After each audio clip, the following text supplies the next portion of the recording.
You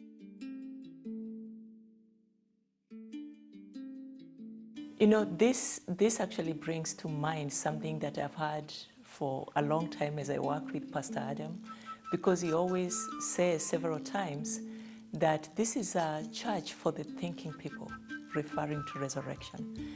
And then he adds on to say, we don't expect you to check out your mind as you're coming in.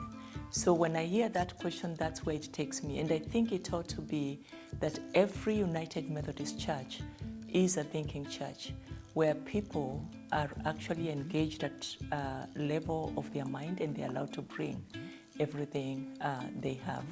I think it's also very, very Wesleyan when you think about the quadrilateral with experience, tradition, scripture, and reason.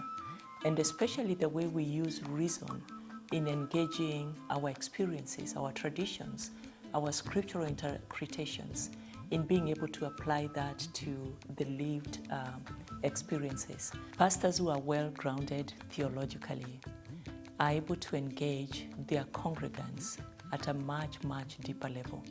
You will hear that in the way they deliver their message, the interpretations they offer. They are able to uncover insights from the scriptures that are pretty deep and yet able to apply them to the contemporary context that they are serving in with such ease.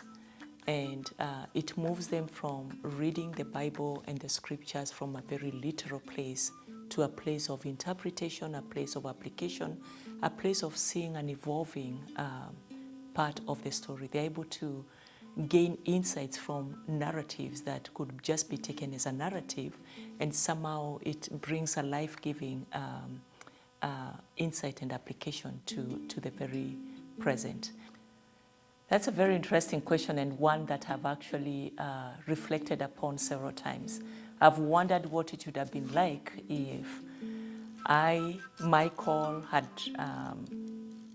kind of held me in Kenya, where I grew up, and that's where I ministered. I think I would be a very different person today. Well, I think I would still be a pretty effective and very good pastor, no question about that. But then it would be perhaps limited to relevance to that particular context, which is not the case today.